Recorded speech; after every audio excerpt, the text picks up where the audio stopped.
لوگوں کے ڈر سے حق بات کہنے سے نہ رکو، کیونکہ اللہ کے سوا نہ کوئی موت کو قریب لا سکتا ہے اور نہ رزق کو کوئی دور کر سکتا ہے۔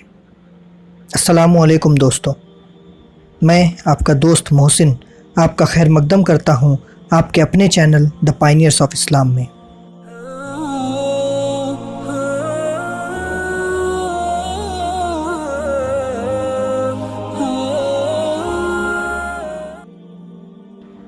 ولید کا بیٹا خالد شہزادہ تھا، عیش و عشرت کا بھی دلدادہ تھا، لیکن فن حرب و ضرب کا جنون ایسا کہ عیش و عشرت کو اس جنون پر حاوی نہیں ہونے دیتا تھا۔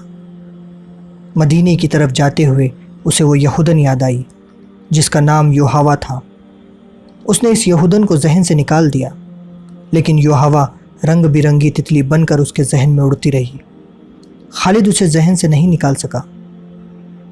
خالد کے ذہن میں اڑتی ہوئی اس تتلی کے رنگ پھیکے پڑنے لگے کہ تمام رنگ مل کر سرخ ہو گئے، خون جیسے سرخ۔ یہ ایک بھیانک یاد تھی۔ خالد نے اسے ذہن سے اگل دینے کی بہت کوشش کی، لیکن تتلی جو زہریلی بھیڑ بن گئی تھی اس کے ذہن سے نہ نکلی۔ یہ معرکہ احد کے 3-4 ماہ بعد کا ایک واقعہ تھا۔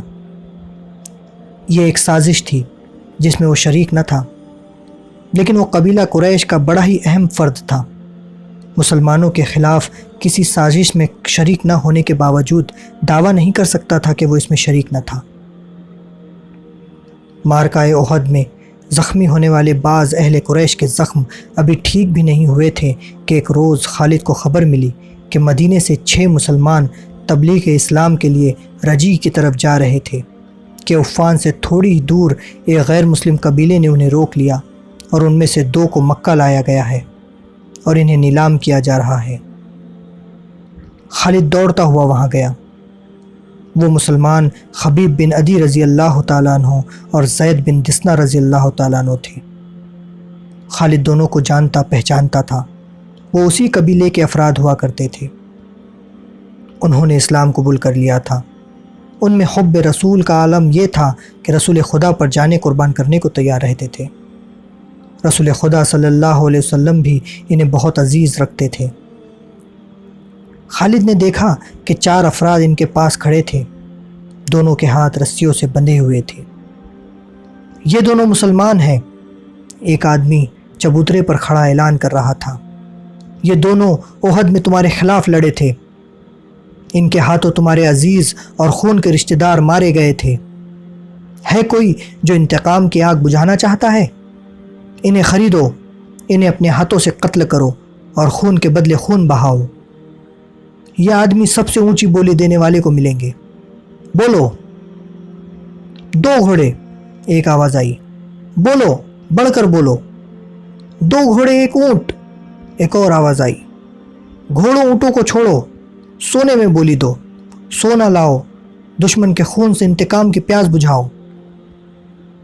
وہ لوگ جن کے قریبی رشتہ دار احد کی لڑائی میں مارے گئے تھے بڑھ بڑھ کر بولی دے رہے تھے۔ خبیب رضی اللہ تعالیٰ عنہ اور زید رضی اللہ تعالیٰ عنہ چپ چاپ کھڑے تھے۔ ان کے چہروں پر خوف تھا، نہ گھبراہٹ تھی، ہلکی سی بے چینی بھی نہیں تھی۔ خالد ہجوم کو چیرتا ہوا آگے چلا گیا۔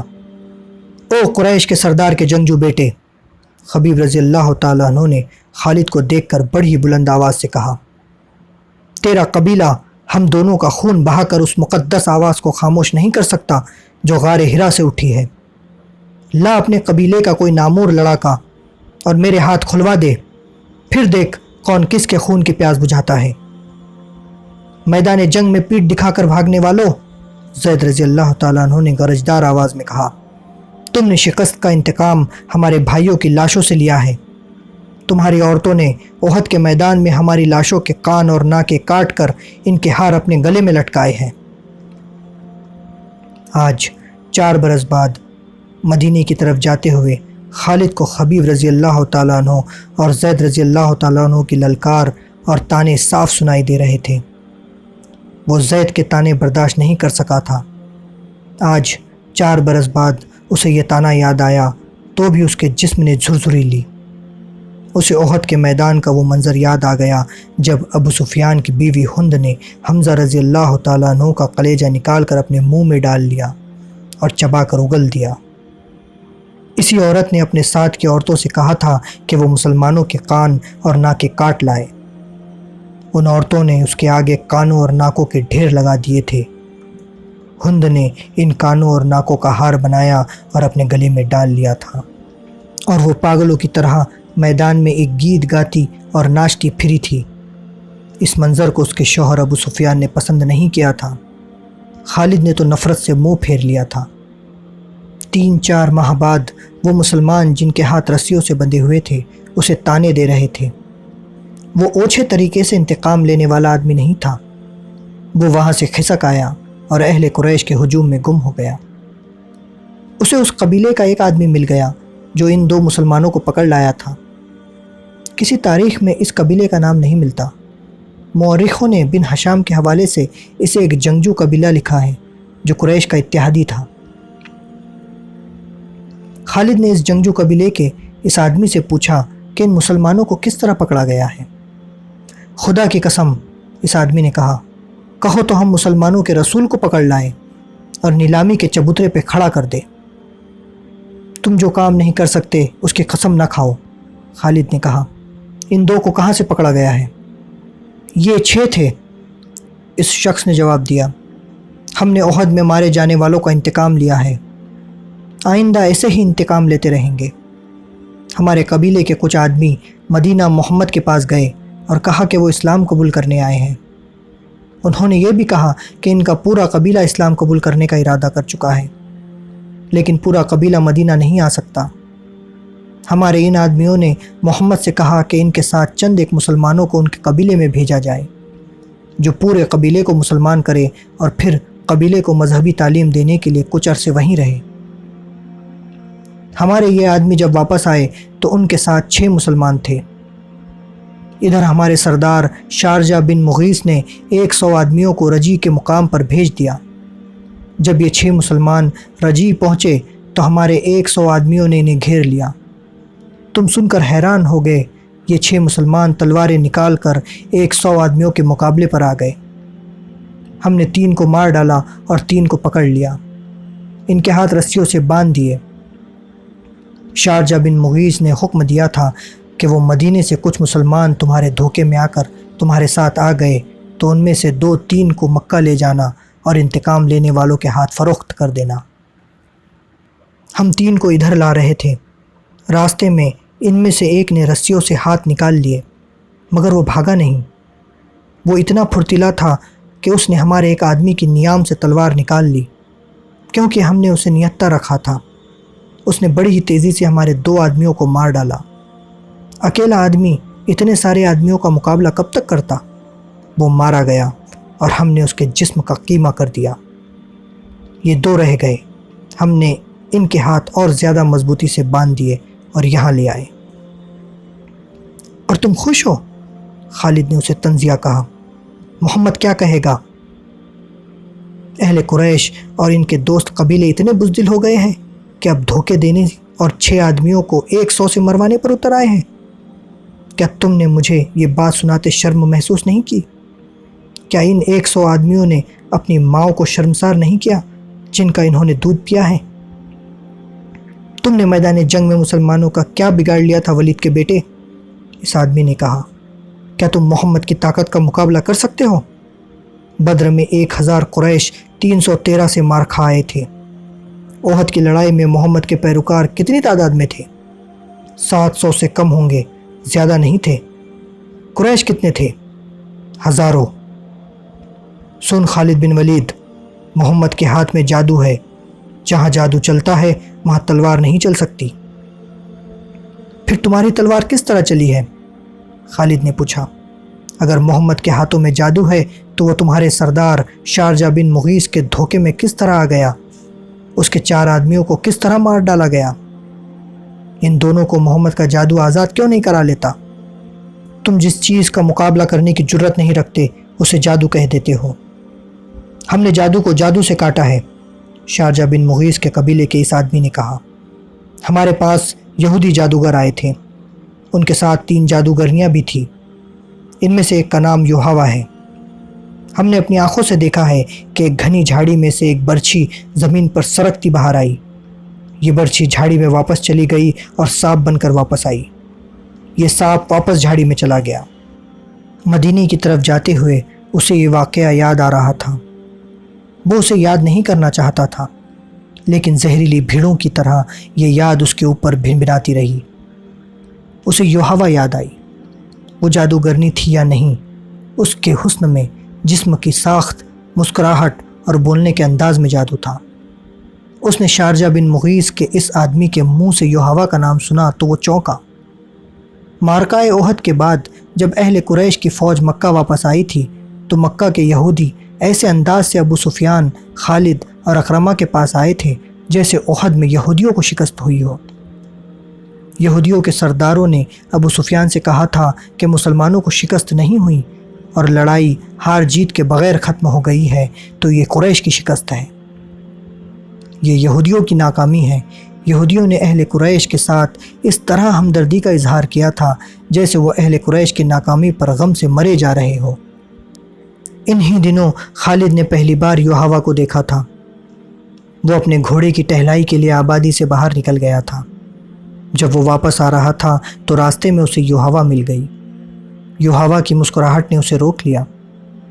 میں تسلیم نہیں کر سکتی کہ ولید کا بیٹا جنگ سے ناکام لوٹ آیا ہے، یوحوا نے کہا، اور خالد کے گھوڑے کی گردن پر ہاتھ پھیرنے لگی اور بولی، مجھے اس گھوڑے سے پیار ہے جو مسلمانوں سے لڑنے گیا تھا۔ خالد یوں گھوڑے سے اتر آیا جیسے یوحوا کے جادو نے اسے گھوڑے سے زمین پر کھڑا کر دیا ہو۔ اس سے بڑی ناکامی اور کیا ہوگی کہ تم مسلمانوں کو شکست نہیں دے سکتے، یوحوا نے کہا۔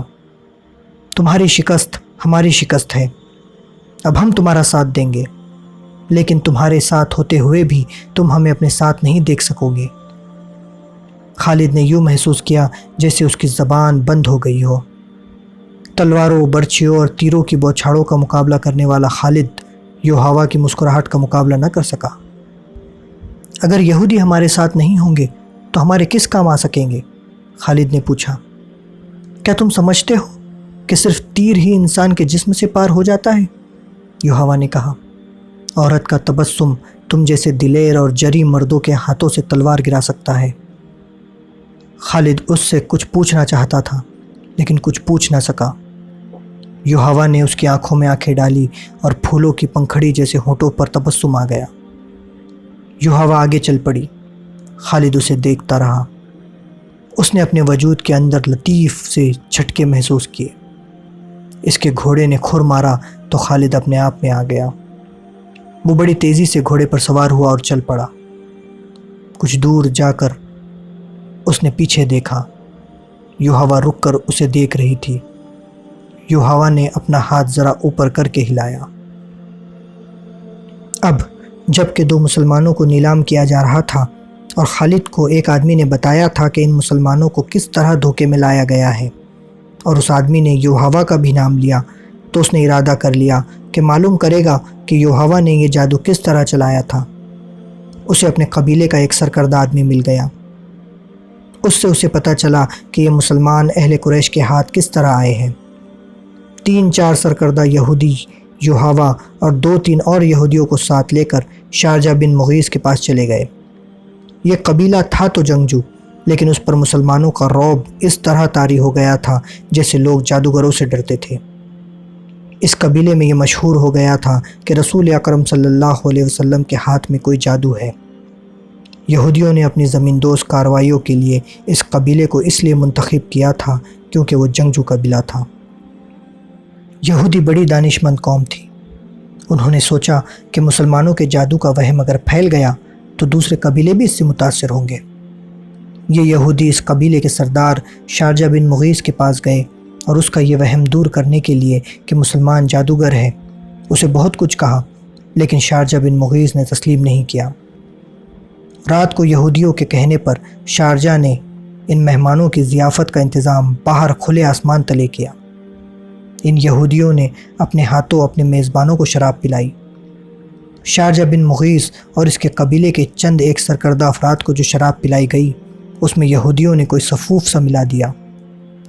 پھر یہودیوں نے اپنے جادو کے کچھ شعبدے دکھائے۔ یوحوا نے اپنے حسن کا جادو چلایا۔ اس کا ذریعہ ایک رقص بھی تھا جس میں یہ یہودنیں نیم برہنہ تھی۔ ناچتے ناچتے ان کے جسموں پر جو ادھورے سے لباس تھے وہ سرک کر زمین پر جا پڑے۔ یہودی اپنے سانجیدے بھی ساتھ لائے تھے۔ اگلے روز جب شارجہ بن مغیث کی آنکھ کھلی تو اسے محسوس ہوا جیسے وہ بڑے ہی حسین خواب سے جاگا ہو۔ اس کے خیالات بدلے ہوئے تھے۔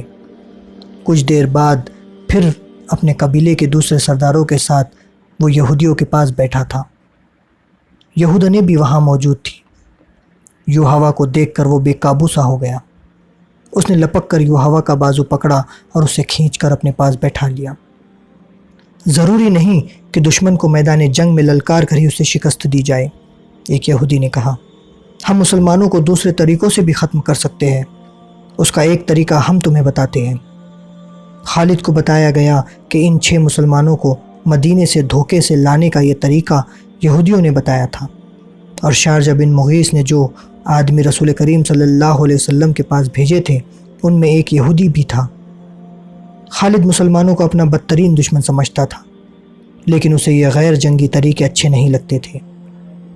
خالد اپنے گھر گیا اور اپنی خادمہ سے کہا کہ وہ یوحوا یہودن کو بلا لائے۔ یوحوا اتنی جلدی اس کے پاس آئی جیسے وہ اس کے بلاوے کے انتظار میں قریب بھی کہیں بیٹھی تھی۔ تم نے مسلمانوں کو کامیابی سے دھوکہ دیا ہے، خالد نے یوحوا سے کہا، اور مغیث کے قبیلے کے لوگ تمہیں جادوگرنی کہنے لگے ہیں، لیکن مجھے یہ طریقہ پسند نہیں آیا۔ میری بات غور سے سنو خالد۔